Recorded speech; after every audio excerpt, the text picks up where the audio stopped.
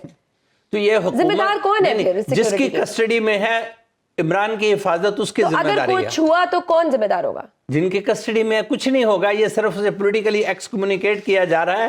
کچھ عرصہ بعد یہ ساری چیزیں, اگر آج عمران خان کی جو احتجاجی تحریک ہے یہ کوئی مومنٹم نہیں پکڑتی تو یہ ایسا ایسا شاید اوپن ٹرائل بھی شروع ہو جائے. ٹھیک ہے, ہم لیں گے ایک چھوٹی سی بریک کے بعد پاکستان کے معاشی حالات پہ ہم بات کریں گے. دیکھتے رہیے joint session. Welcome back to joint session. Rana صاحب, معاشی صورتحال پر بات کرنے سے پہلے ایک بڑی ڈرامائی ڈیولپمنٹ ہوئی ہے آج. مولانا فضل الرحمان جنہوں نے پرائم منسٹر کے الیکشن میں حصہ نہیں لیا, صدر کے الیکشن میں حصہ نہیں لیا, قومی اسمبلی کے اسپیکر کے الیکشن میں بھی حصہ نہیں لیا, بائیکاٹ کیا تھا انہوں نے, اور وہ کہہ رہے تھے کہ عید کے بعد وہ احتجاجی تحریک بھی چلائیں گے دھاندلی کے خلاف. لیکن اچانک آج ایسا کیا ہوا کہ سینٹ کے ضمنی انتخابات کے لیے جو 14 مارچ کو ہونے ہیں, یوسف رضا گیلانی کو وہ سپورٹ کریں گے, ان کو ووٹ دیں گے. تو یہ برف کیسے پگھلی؟ کیا مولانا صاحب سسٹم میں واپس آ رہے ہیں؟ آپ کو پتہ نہیں برف واقعی پگھل گئی ہے. پہلے تو مولانا صاحب کہتے تھے کہ 8 فروری کو موسم نے کیا تبدیلی لے کر آیا ہے. موسم میں تبدیلی یہی آئی ہے کہ آہستہ آہستہ موسم ٹھیک ہونا شروع ہو گیا ہے. لیکن ویسے تو بارشوں کا موسم چل رہا ہے رانا صاحب. نہیں, برف کا نہیں, وہ تو رم جھم برسات ہونے ہی جا رہی ہے نا. وہ تو بارشوں کا موسم نہ کہیں اس کو آپ, تو وہ تو بڑا اچھا موسم ہوتا ہے نا.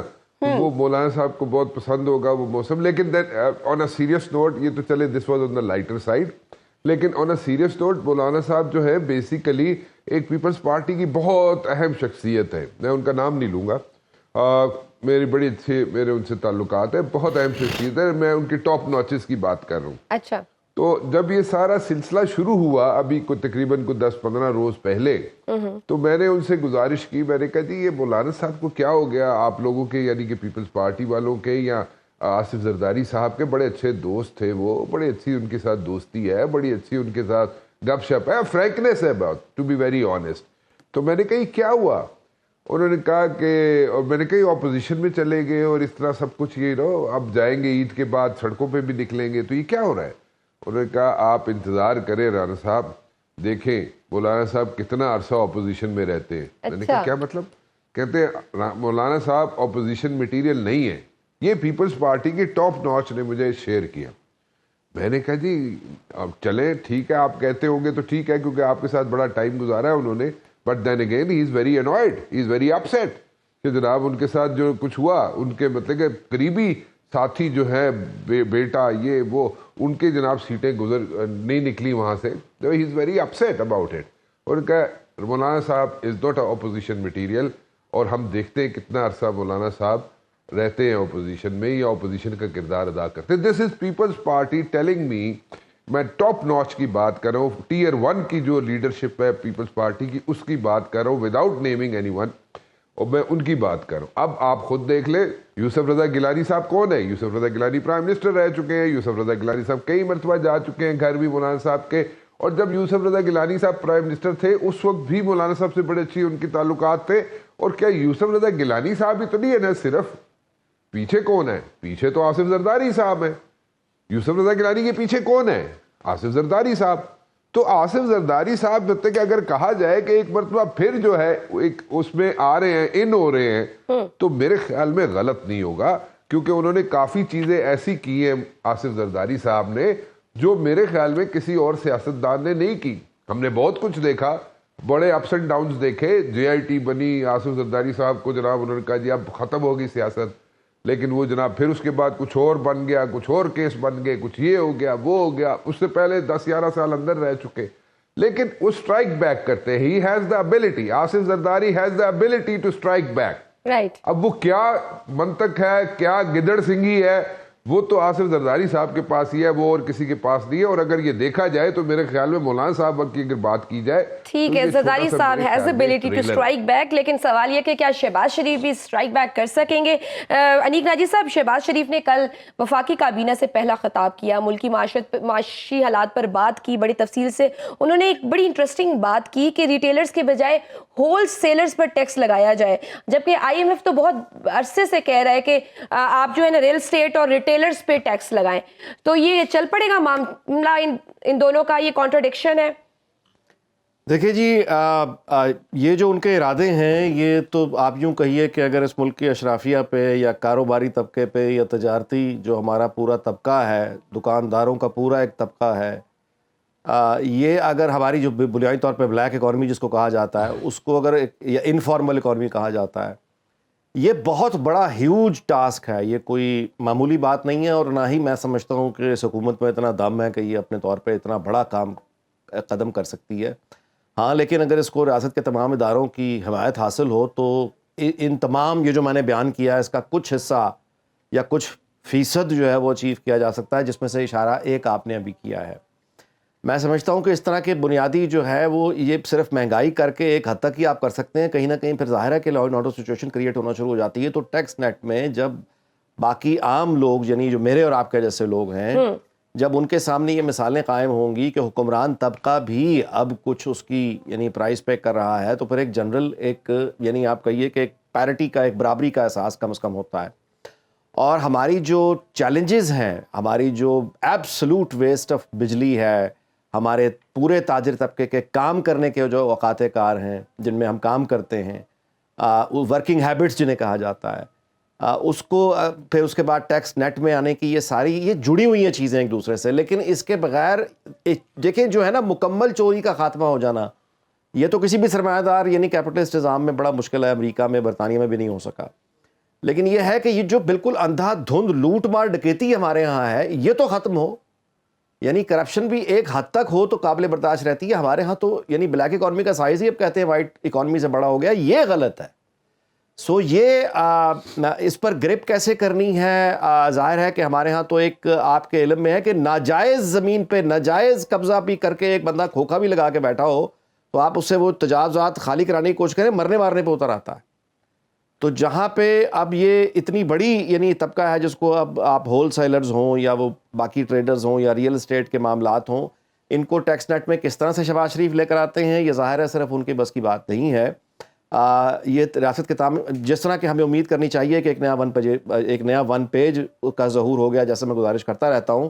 اب اس کو ٹیسٹ ٹائم اب آیا ہے. اب دیکھتے ہیں کہ یہ دونوں ہاتھ میں ہاتھ ملا کے کس طرح سے جو بڑی مچھلیاں ہیں, جو بڑے آپ کہیں لوگ جو بچے ہوئی ہیں ٹیکس سے, ان کو کس طرح سے ٹیکس نیٹ میں اگر یہ کام کرنے میں کامیاب ہو گئے, میں گزارش کر رہا ہوں کہ آدھا بھی کامیاب ہو گئے تو بھی ہماری بڑی کامیابی ہوگی. بالکل ٹھیک. عدنان عادل صاحب, کہا جاتا ہے کہ ریٹیلرز یا ٹریڈرز یہ مسلم لیگ نون کا سپورٹ بینک ہے, ووٹ بینک ہے. تو آپ کو لگتا ہے کہ کیا یہ ان کی مخالفت کر کے اپنے ووٹ بینک کو بچایا جا رہا ہے؟ کیونکہ مفتیٰ اسماعیل کے دور میں بھی مریم نواز صاحبہ نے ایک ٹویٹ کی تھی ریٹیلرز کے کہ ان پہ ٹیکس نہ بڑھایا جائے. تو آپ کو لگتا ہے کہ اس طرح سے کرنے سے کیا ٹیکس نیٹ کو بڑھایا جا سکتا ہے؟ دیکھیں جی, ایک اندازہ یہ ہے کہ 30 لاکھ سے زیادہ بڑے ٹریڈرز ہیں, چھوٹے نہیں, مطلب درمیانے اور بڑے, اور صرف 30,000 جو ہیں وہ ٹیکس دیتے ہیں. کراچی کی جو لیاقت آباد کی مارکیٹ ہے اس سے جمع ہونے والا ٹیکس پاکستان لاہور کی تمام مارکیٹوں سے جمع ہونے والے ٹیکس سے زیادہ ہے. تو ٹیکس ایویژن تو بہت ہے, لیکن ان کے اوپر ٹیکس لگانا اور ان سے ٹیکس وصول کرنا کوئی آسان کام نہیں. جنرل مشرف نے بھی لگایا تھا آتے ہی, اور پھر انہیں ریٹریٹ کرنا پڑا تھا, واپس ہٹنا پڑا تھا. اسی طرح آصف زرداری صاحب جب صدر تھے پیپلز پارٹی کے دور میں تو جی ایس ٹی امپوز کرنے کی کوشش کی گئی, انہیں بھی وہ اقدام واپس لینا پڑا. اور اب جو مفتاح اسماعیل نے لگایا ایک فکس ٹیکس, اس کو بھی مریم نواز نے مخالفت کی اور واپس لینا پڑا.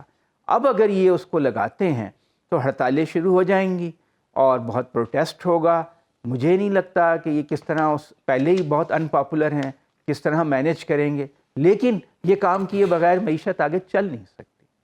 ان کو کوئی نہ کوئی طریقہ ایسا ڈھونڈنا پڑے گا کہ یہ کام کریں, چاہے وہ شاپ کیپرز ہوں, ہول سیلرز ہوں, ریٹیلرز ہوں, بڑے بڑے سٹورز ہیں جن کی لاکھوں روپے کی روزانہ کی سیل ہے بالکل ٹھیک۔ اور وہ چند ہزار روپے ٹیکس دیتے ہیں، سیلریڈ کلاس پہ سارا بوجھ ہے، ان کی تنخواہ سے پہلے ہی بالکل ٹیکس کٹ ٹھیک۔ جاتا ہے۔ آئی ایم ایف کا ڈیلیگیشن بھی آج پاکستان پہنچ رہے ہیں۔ سوال یہ کہ کیا نئے وفاقی وزیر سے آئی ایم ایف کے مذاکرات کامیاب ہوں گے یا نہیں، اس پہ ہم بات کریں گے چھوٹی سی بریک کے بعد۔ Welcome back to joint session. Abu Zar Niazi, ایک بہت ہی انٹرسٹنگ خبر آج روزنامہ جنگ میں شائع ہوئی فرنٹ پیج پر، اس پہ تو میں بات کروں گی۔ بڑی میرا اس سے پہلے ایک معصومانہ سا سوال ہے، کیا کوئی غیر ملکی شخص وفاقی کابینہ کا حصہ بن سکتا ہے، بالخصوص فائنانس منسٹر؟ کیونکہ جو موجودہ فائنانس منسٹر ہیں ہمارے، ان کے بقول وہ کہ انہوں نے کہا ہے کہ کابینہ کے اجلاس کے اندر درخواست دی ہے کہ ان کو پاکستان کی دوبارہ شہریت دی جائے۔ مطلب وہ نیدرلینڈ کے شہری ہے، کیسا المیہ ہے کہ پاکستان میں کوئی ایسا قابل بندہ ہی نہیں ہے؟ ابو ذر، معصوم لوگ معصوم سوال پوچھتے ہیں۔ بہت معصومانہ سوال ہے میرا آپ سے، اور یہ رانا غلام قادری کی خبر ہے بائی دا وے۔ اچھا دیکھیں، ایشو یہ ہے کہ اگر آپ نے ممبر آف نیشنل اسمبلی بننا ہے یا آپ نے سینٹ کا ممبر بننا ہے، تو پھر تو آپ کی کسی اور ملک کی شہریت ہو تو آپ نہیں بن سکتے۔ لیکن آپ کا اس وقت سوال تھوڑا سا ڈیفرنٹ ہے۔ یہاں پہ ڈوئل نیشنلٹی کا ایشو نہیں ہے، یہاں پہ یہ ایشو ہے کہ ایک شخص جس کا جو نیشنلٹی ہے یا سٹیزن شپ ہے وہ پاکستان کی وہ ہے ہی پاکستان نہیں، کی شہریت کیا ترک وہ کر بن چکے تھے نا، سکتے ہیں؟ نیدرلینڈ کی شہریت تھی، تو حلف کیسے اٹھا لیا؟ جی اچھا، اب اس میں دیکھیں دو ایشوز ہیں۔ جس دن انہوں نے حلف اٹھایا اس دن تو وہ کوالیفائڈ نہیں تھے for becoming the finance minister, ٹھیک ہے، اس چیز میں آپ کلیئرلی بتا رہا ہوں۔ لیکن اگر اس میں آپ تھوڑی سی ہماری سپریم کورٹ کی ججمنٹس دیکھ لیں، اگر ان کو مل گئی ہے تو اس کو شاید ڈیفینس مل سکتا ہے اس چیز کا کہ پوسٹ فیکٹو ریکٹیفیکیشن ہو گئی ہے کہ now he is a citizen of Pakistan. جو ان پہ ایک تلوار لٹک رہی تھی ڈسکوالیفیکیشن کی کہ وہ سٹیزن نہیں ہے، لیکن اب وہ بن چکے ہیں سٹیزن۔ تو میرے خیال سے اگر آپ اس کو کہیں کہ غیر قانونی یا غیر آئینی، اس وقت تو تھا جب اپوائنٹ ہوئے ہیں، اب وہ اس وقت ہے کہ نہیں ہے، یہ ایک سوال ہے۔ اگر کوئی کورٹ میں جاتا ہے چیلنج کرتا ہے تو اس کے پاس ڈیفینس ہوگا فائنانس منسٹر صاحب کے پاس کہ اب اس وقت میں پاکستان کا سٹیزن ہوں، جو اگر ڈسکوالیفیکیشن تھی وہ ختم ہو چکی ہے۔ مطلب یہ گرے ایریا ہے تھوڑا سا، اگر کوئی کورٹ میں جاتا ہے تو تب دیکھا جائے گا۔ بالکل صحیح۔ اچھا نیگر صاحب، قانونی طور پر وٹ ڈو یو سے کہ اگر تو یہ خبر ٹھیک ہے، درست ہے، کیونکہ ہم یہ تو جنگ کی خبر ہے جس کو میں کوٹ کر رہی ہوں، اگر آپ کو لگتا ہے وزیر خزانہ صاحب کو کہ یہ خبر درست نہیں ہے، وہ تردید کر سکتے ہیں، کلیئر کر سکتے ہیں۔ سپوز اگر یہ ٹھیک بھی ہے تو یہ کتنا افسوسناک بات ہے کہ پیراشوٹرز آ کے آپ کے پاکستان پہ قبضہ کر لیتے ہیں، سینٹ کے ممبر نہ بننا اور قومی اسمبلی کے ممبر نہ ہونا، لیکن پاکستان کی شہریت بھی نہیں ہے، جہاں تک لیگل بات اور آپ وزیر خزانہ بن لیگل گئے۔ بات ہے، کیا ڈیول نیشنلٹی ممکن ہے؟ ڈیول نیشنلٹی کے ساتھ بھی وہ پاکستان کی کسی اسمبلی کے ممبر نہیں بن سکتے۔ جب بھی وہ انتخاب کے لیے جائیں گے وہ ایک نیشنلٹی سرنڈر کر دیں گے اور پاکستان کی نیشنلٹی کو ایزیوم کر لیں گے اگر پہلے سے نہیں ہے۔ ہاں، جو دوسری بات ہے سیاسی اعتبار سے کہ پاکستان کو وہ فائنینشیل ایکسپرٹس کیوں نہیں ملتے، تو یہ نصف صدی کا قصہ ہے، 2-4 برس کی بات نہیں۔ شعیب صاحب سے لے کے آج تک جتنے بھی فائنینشیل ٹیمز کے ہیڈز آئے ہیں وہ کیسی نہ کسی طور اجنبی تھے ملک میں۔ جب وہ آئے انہوں نے فائنانس کو رن کرنے کی کوشش کی، ناکام ہوئے یا کامیاب ہوئے۔ میں صرف اتنا جانتا ہوں کہ پاکستان میں ترقی نہیں آئی، غربت آئی ہے۔ ہم نے دنیا بھر سے ایکسپرٹ، بینکر، اکانومسٹ تلاش کر لیے ہیں، زیادہ انحصار ہمارا بینکرز پر ہوتا ہے، اور نقطہ نظر صرف یہ اتنا ہوتا ہے کہ کون سا ایسا بینکر فائنانس منسٹر ہو جو دنیا کے اداروں سے اچھے طریقے سے لون لے سکے، انہیں ریسکیجول کروا سکے، ان کی قسطیں آگے پیچھے کر سکے۔ ابھی تک کوئی ایسا اکانومسٹ ہمیں فائنانس منسٹر نہیں ملا جو ٹیکسیشن کے سسٹم کو ایک ریولوشنری میتھڈ پہ، ایک انقلابی طریقے کے ساتھ ریسٹرکچر کر سکے، ملک کی اکانومی کو ڈیولپ کر سکے۔ قرضوں پہ انحصار ہے، اور قرضوں کی سہولت کاری میں جو ماہر ہوتے ہیں وہ ہمارے فائنانس منسٹر ہوتے ہیں۔ ابھی بھی وقت آنے والا ہے، اگر وہ آئی ایم ایف کے ساتھ معاملات بہتر ہو گئے تو یہ ان کی پہلی کامیابی سمجھی جائے گی۔ یہ ہمارے ملک کی نہیں 25 کروڑ عوام کی بد نصیبی ہے کہ ہم قرضہ لینے میں کامیابی کو اپنے ملک کی کامیابی سمجھتے ہیں۔ کاش ہم اپنے وسائل پہ انحصار کو اپنی کامیابی سمجھتے، اور ہماری کامیابی کا دار و مدار، آج کسی 2 صاحبوں نے کہا ہم تنخواہ نہیں لیں گے، بھی آپ کے 2 افراد کے تنخواہ لینے سے کوئی فرق نہیں پڑتا. بالکل، ایکسپینس کم بالکل، کریں, یہ پریزیڈنسی کا ایکسپینس 0 کریں. اور الوی صاحب کو سرکاری گھر الاٹ کر دیا گیا ہے. ویسے وزیر خزانہ کو نا وزیر قرضہ کہنا چاہیے. بالکل. رانا صاحب ماہر یہ حصول تیسرے قرضہ بینکر جات ہوں گے. نہیں, وزارت کا نام ہونا چاہیے ماہر حصول قرضہ جات. لاسٹ 30 سیکنڈز ہے رانا صاحب, یہ تیسرے بینکر ہوں گے پچھلے 25 سال کی تاریخ میں. پہلے شوکت عزیز, شوکت ترین صاحب تھے, اب یہ محمد اورنگزیب صاحب آ گئے. یہ بینکر کا تجربہ آپ کو کیا لگتا ہے کہ یہ کامیاب ہوگا؟ میرے خیال میں اگر if there is some true banker, اگر اچھا بینکر ہو تو I personally think nothing like it. اور وہ فکس کر سکتا ہے اکانومی کو, لیکن یہ کہا جائے کہ پرماننٹلی فکس ہو جائے گی اکانومی, یہ میرے خیال میں بہت بڑا خواب ہوگا. ایسا نہیں ہو سکتا, کیونکہ اس وقت کسی بھی لیڈر کے پاس, چاہے جو بھی لیڈر ہو, اس کے پاس اکانومی کو فکس کرنے کا کسی کے پاس کوئی پلان نہیں ہے. اور وہ اگر کہے بھی تو میرے خیال میں بہت شکریہ ناظرین, ہمارے پروگرام کا وقت ختم ہوا. آپ نے سنی, اپنی رائے سے ضرور آگاہ کیجیے گا. مجھے دیجیے اجازت, اللہ حافظ.